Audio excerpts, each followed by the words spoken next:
Hello दोस्तों। प्रवाह हिंदी कार्य पुस्तिका कक्षा 6-7 कार्यपत्रक 2 दक्षता व्यावहारिक व्याकरण विलोम शोधन पर्यायवाची शब्द लिख पाना।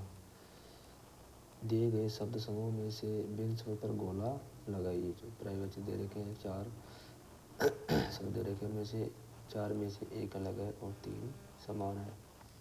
तो देखते हैं वायु, हवा, पवन, नीर। नीर अलग है क्योंकि नीर पानी का है और तीनों ये वायु के। जग, संसार, गांव, जगत। गांव अलग है। बादल, आकाश, घन, मेघ। इनमें आकाश अलग है, बाकी सभी बादल के पर्यायवाची है। दुख, पीड़ा, कष्ट, खुशी। इनमें खुशी अलग है, बाकी सब दुख के पर्यायवाची है। फिर है विलोम। विलोम शब्द से मिलान कीजिए। अब देखो इसमें एक मिला है पहला उदार। उदार मिला है नगद से। फिर है घृणा। घृणा का विलोम शब्द होता है प्रेम। और फिर है क्रय, खरीदना। इसका हो गया विक्रय, मतलब बेचना। फिर है टोस। टोस का हो गया गाढ़ा भारी। टोस का हो गया विलोम शब्द होगा तरल। और फिर है आज। आज का विलोम शब्द होता है कल। रेखांकित शब्दों के विलोम शब्दों का वाक्य में प्रयोग कर रिक्त स्थान को भरिए। ये जो वाक्य दे रखा और एक रिक्त स्थान दे रखा, इसमें हमारे को सही विलोम शब्द लिखना है। आज हम असफल हुए हैं तो कल सफल भी होंगे। दूसरा है रेतीले इलाकों में सर्दी और गर्मी दोनों बहुत होती। सर्दी का विलोम गर्मी होता है। गह है सूर्य पूर्व में उदय होता है और पश्चिम में अस्त होता है।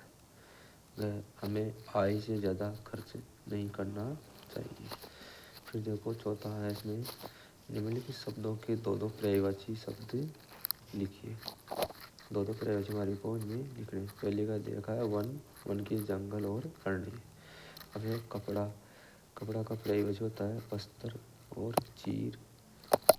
कमल का पर्यायवाची होता है जलज और पंकज।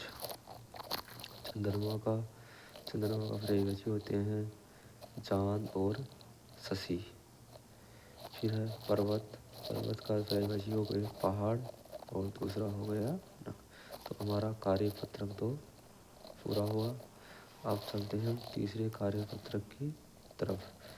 इसमें है दक्षता हमारे लिए व्यावहारिक व्याकरण है। लिंग और वचन को समझे पाना।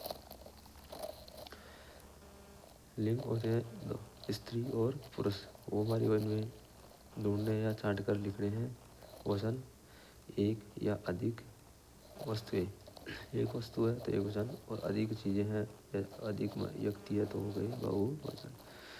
देखो दिए गए चक्र से स्त्रीलिंग शब्दों को ढूंढकर उनके बहुवचन लिखिए। हमारे के स्त्रीलिंग निकाल लिए जो महिला या माता जाति का ज्ञान कराती है और उनका बहुवचन लिखना। पहली है बहन।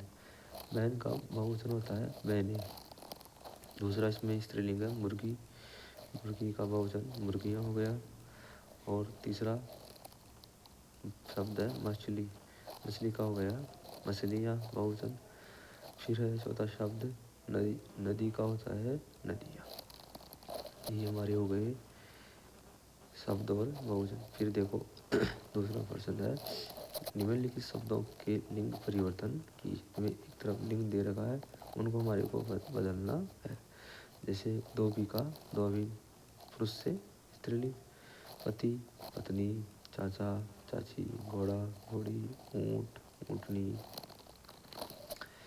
जैसे गायिका गायक पुरुष, इधर पुरुष से स्त्रीलिंग थे उधर स्त्री से पुल्लिंग। देवी देव, औरत पुरुष, चिड़िया चिड़ा, मालिन माली। फिर उचित शब्द के प्रयोग से वाक्य को पूर्ण करना। हमारे को खालिस्तान है और दे रखा है इधर रोजाना दंत मंजन करता हूँ। इधर तुम्हारे को दो शब्द दे रखे मैं हो और हम, इनमें से हमारे को इनमें छाड़ करके लिखना। मैं रोजाना दंत मंजन करता हूँ क्योंकि इसमें एक वचन आ रहा है। कमरे में पंखा चल रहा है, पंखे नहीं और पंखा, इसमें पंखा आएगा क्योंकि एक वचन का बोध हो रहा है इसमें भी। गाँव में बच्चे खेलते हैं। खेलते हैं तो मतलब बहुवचन है, तो बच्चा आता तो यहाँ खेलता आता, तो यहाँ आएगा बच्चे गए। वह हनुमानगढ़ जाएगा। अकेला आदमी के लिए प्रयोग हो रहा है तो वो आएगा। अगर 2 आदमी या 3 आदमी होता तो ये वाक्यों को शुद्ध करके तो हमारा लिखे। यहाँ अशुद्ध वाक्य दे रखे हैं और हमारे को इनको शुद्ध करके यहाँ लिखना है। पहला जो दे रखा है, सुरेश गाना गाते हैं, तो इसमें अशुद्धि है, गाते की जगह गाता होता, सुरेश गाना गाता। इसी तरह सुधा कविता सुनती है, सुधा कविता सुनाती है। मैं खाना खाते हैं, मैं खाना खाते हैं, मैं खाना खाता हूँ। सविता नाचते हैं, सविता नाचती है। वे बीकानेर गया, वह बीकानेर गया। तो हमारा कार्यपत्रक 3 पूरा हुआ। ये हमारा कार्यपत्रक 2 है, इसको आप देख सकते हो और इसको अपनी कार्यपुस्तिका को आप भर सकते हो। ये तीसरा कार्यपत्रक हमारा ये, इसको भी आप अच्छी तरह से देख सकते हो और अपनी कार्यपुस्तिका को भर सकते हो। Thank you. धन्यवाद। Like and subscribe please.